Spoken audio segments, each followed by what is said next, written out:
So for this camp, in any given day, Ryan wakes up and he runs like Forrest Gump. And he doesn't have to, but he does. How you feel? Amazing. He said 7 punches not gonna do it. I said, if you didn't put in the contract that I can't throw more than 7 punches, then I'd throw more than that. Because Ryan is an elite fighter, he's a knockout artist, among the best fighters in the world today. They want to take every step to try to control the amount of strength he's going to have the next day. The day you sparring Ryan, just 2 days, right? Yeah. Just like one day he like forgot his tampon, he just started bleeding all over the place. So yeah.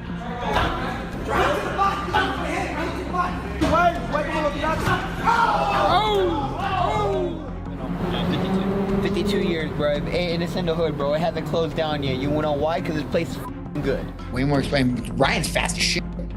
Ain't nobody gonna say Ryan's not one of the fastest fighters. And I look way faster at 47, way more explosive, way more durable. In preparation for his upcoming fight, Ryan Garcia is zeroing in on refining his quickness and striking force. Each day in camp is built around intense, consistent work aimed at elevating his overall performance. Through disciplined repetition and focused drills, he is tightening every aspect of his game to ensure both his hand speed and punching impact are at their peak. Hey, go forward now. Yeah.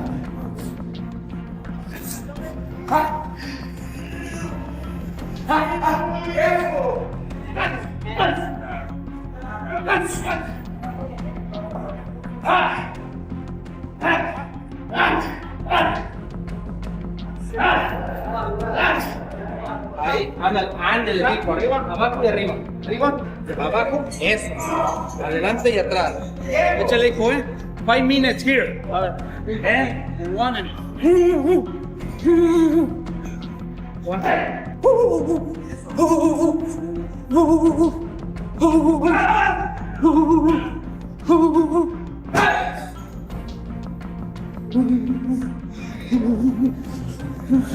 Rolly Romero has stepped into Ryan Garcia's camp, bringing a strong presence that raises the level of work in every session. His involvement adds daily intensity, helping fine-tune Garcia's quickness, punching strength, and mental sharpness. Through consistent commitment and high-energy training, the camp continues to build momentum with focused, disciplined effort.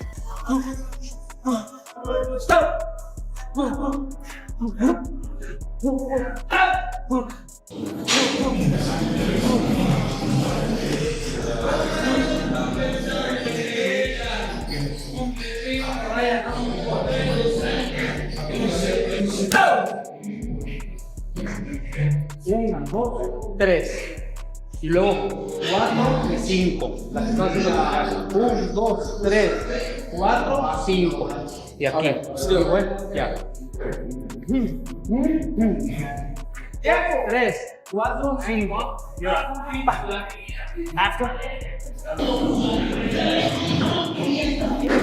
3, 4, 5. During camp, Ryan Garcia makes it a priority to be around supportive and knowledgeable individuals. He believes that having seasoned professionals and positive influences nearby helps maintain his drive and keeps his attention locked in on the goal. That environment plays a key role in sustaining both his motivation and concentration throughout preparation.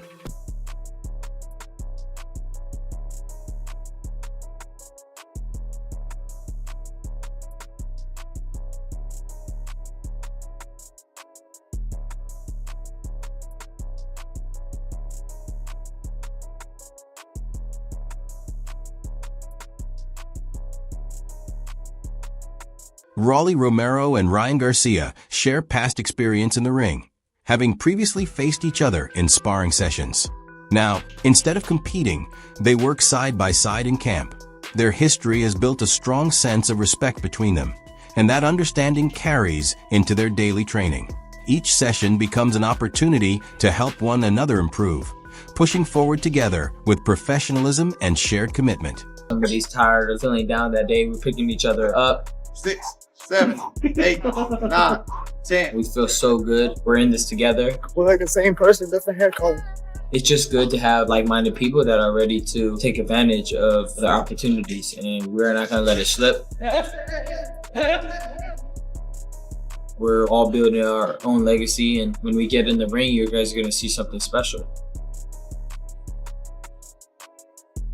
Mario Barrios continues to project confidence ahead of the matchup, pointing to his years of competition and extended time in the sport as key factors. He highlights his background and ring tenure as major strengths, insisting they give him the upper hand going into the bout with Ryan Garcia.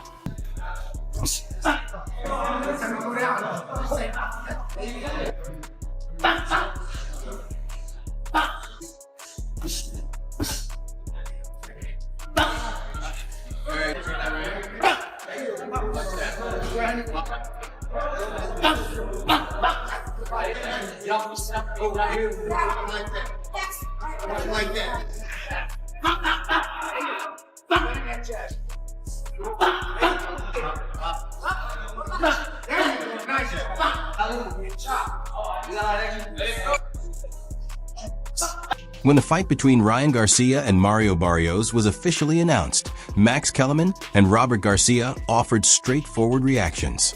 Rather than centering the discussion on natural ability, they directed most of their attention toward Ryan's current preparation and the structure of his camp.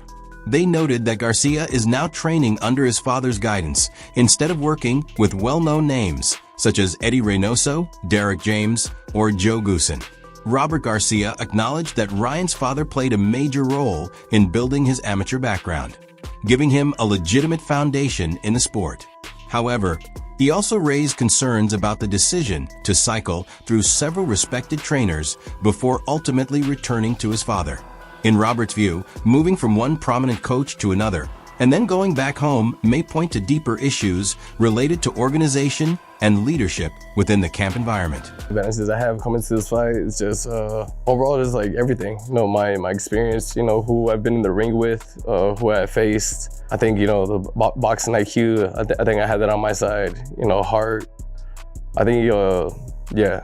He does have experience, more experience. Max Kellerman brought the conversation to the topic of discipline, posing a key concern. He questioned whether Garcia ever truly handed full authority to the elite trainers he worked with, noting that high-level coaches operate with strict expectations. At that level, structure, responsibility, and daily consistency are non-negotiable. A fighter cannot simply decide how training unfolds from one day to the next. Robert Garcia continued that point by explaining that established trainers, such as Reynoso or James, are already responsible for guiding world champions, and they are unlikely to lower their standards for any athlete. When a boxer resists that kind of direction, long-term development can become complicated.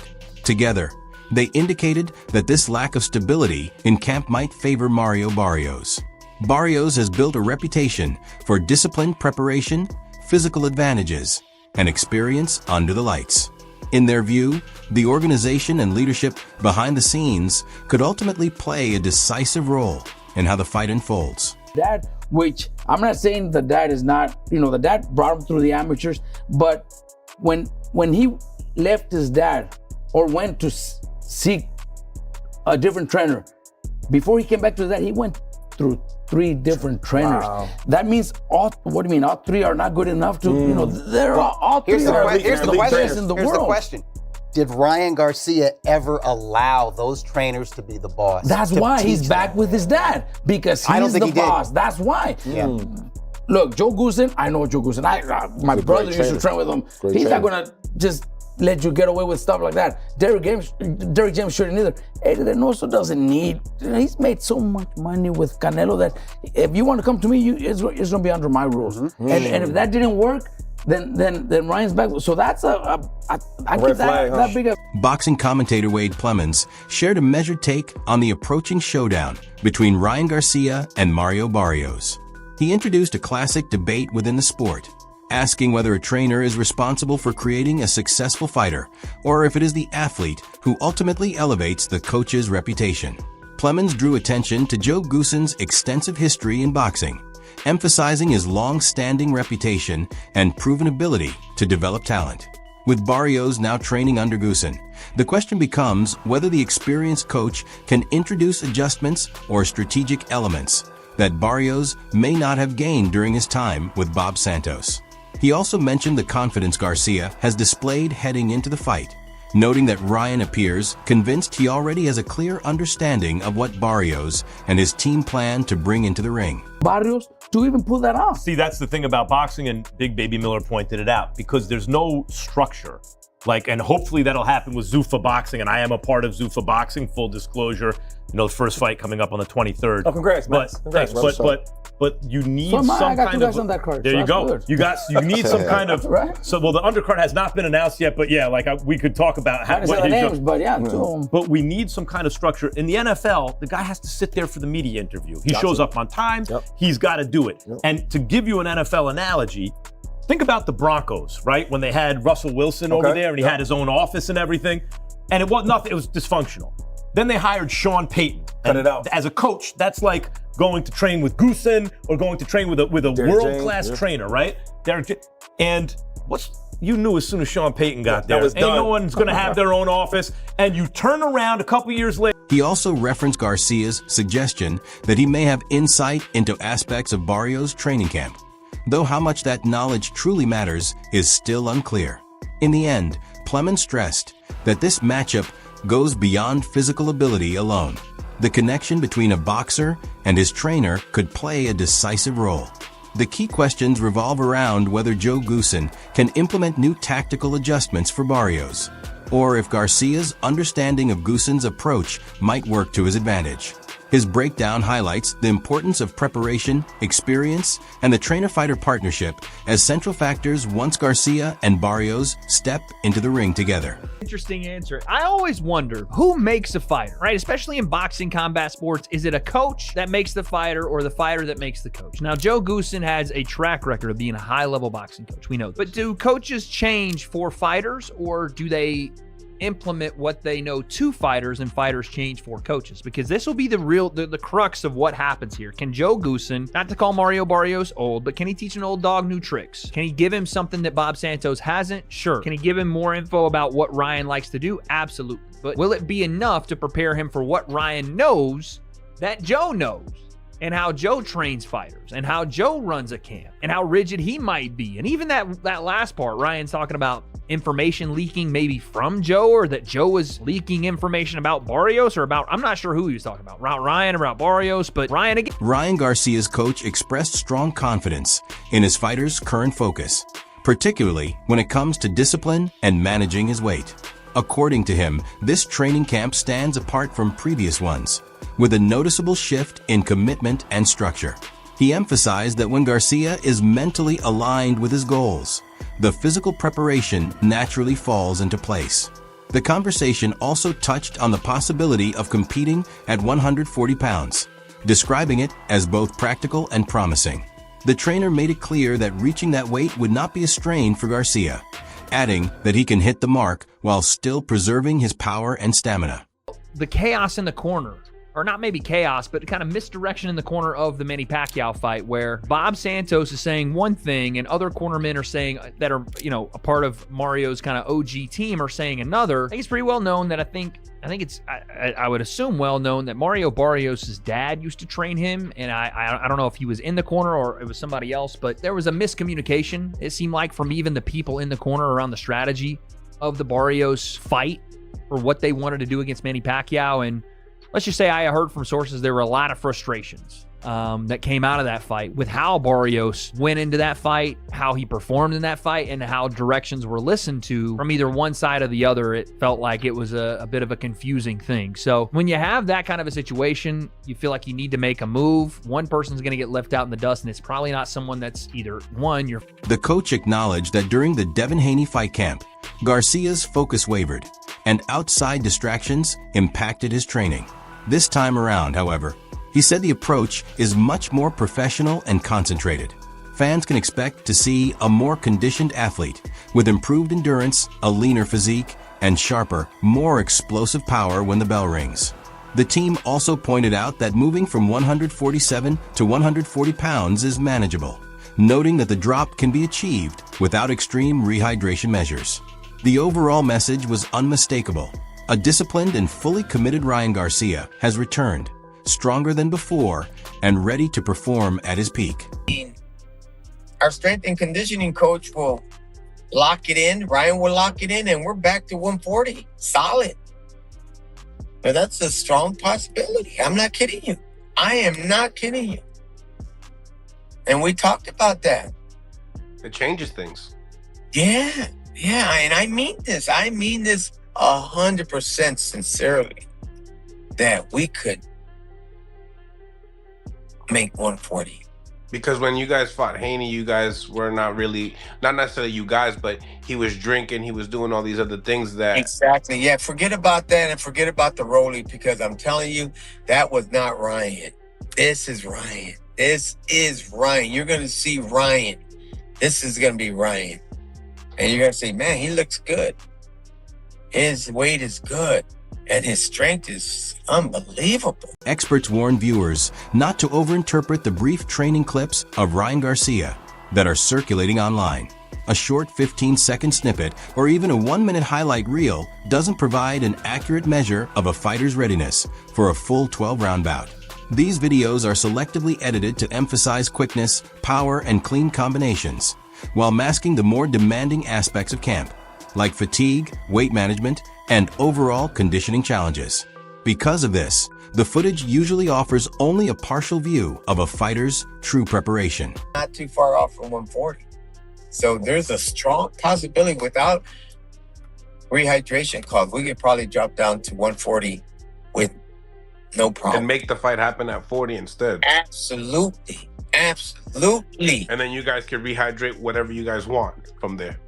I mean, listen, this is another thing that I've been seeing, and this is kind of interesting, is that, yeah, you got to rehydrate, of course, absolutely. Now, how far you can rehydrate? I would love to be over 7-8 pounds. Some go 10, some go 12, some even go 15, but they do rehydrate.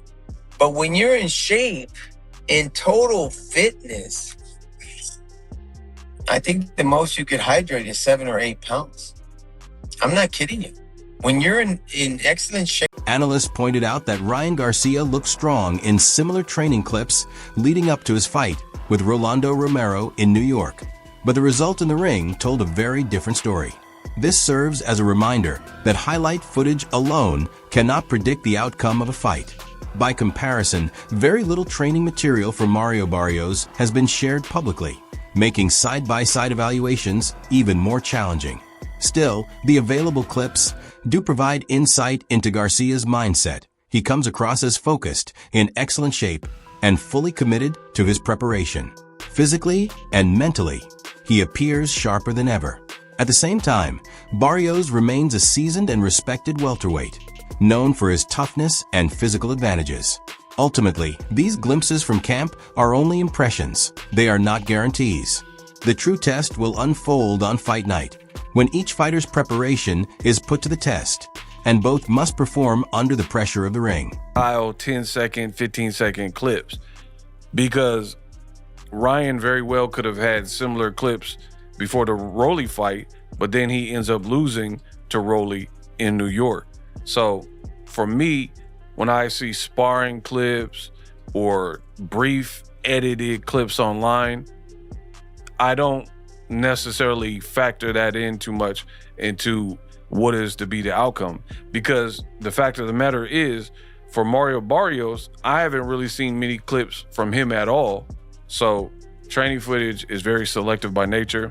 You're usually going to see the best moments plucked out, highlights, specific drills, things that would make someone look good. It don't really tell the full story about conditioning, weight cutting, or readiness.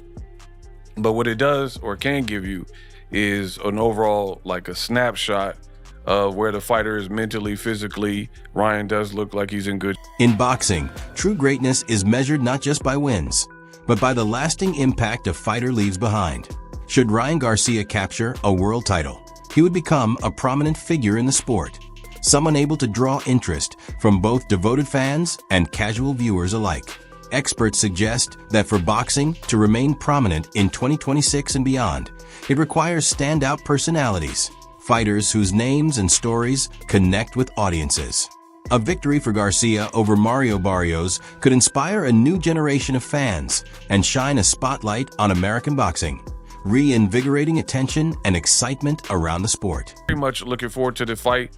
I think Ryan Garcia really needs to impress here because he's coming off of a loss to Rolly Romero. And we all know in the world of boxing that back-to-back losses can really drive you down the ladder. So I am enjoying what I'm seeing regarding Ryan Garcia as he gears up for this particular fight. Ryan Garcia, his discipline has been in question in the past, but right now it looks like he's trying to really make a statement. He posted this via his official social media. This is Ryan's page, evident by the blue check mark. Quote, "Maybe you aren't my speed. Some shots throughout camp. The finish line is approaching." Although Barrios brings experience to the ring, he has often faced challenges capitalizing on pivotal moments in major fights. In contrast, Ryan Garcia possesses widespread appeal, capable of drawing casual viewers and attracting new investment into the sport. Recent trends show that for boxing to flourish, matchups between prominent, well-known fighters are crucial. Legacy plays a central role, and champions with high recognition, like Garcia, are key to reigniting enthusiasm and support for American boxing. Garcia does become a world champion, it just makes it more interesting. Legacy reigns supreme. I said the last year that coming into 2026, to sustain the sport of boxing, to captivate the imagination, the emotions, and the interest of the boxing fans and casuals outside of the sport of boxing, we need the names versus the names, relevant versus relevant. We need people that people recognize. We need the fans to recognize these names, and they will be interested. Ladies and gentlemen, Ryan Garcia beating Mario Barrios is good for the sport of boxing. It's good for this young generation because let's be real, let's be honest. Mario Barrios is not going to cut it in keeping the interest of the sport of boxing. He hasn't done it. He's been in big fights and he have not seized the moment.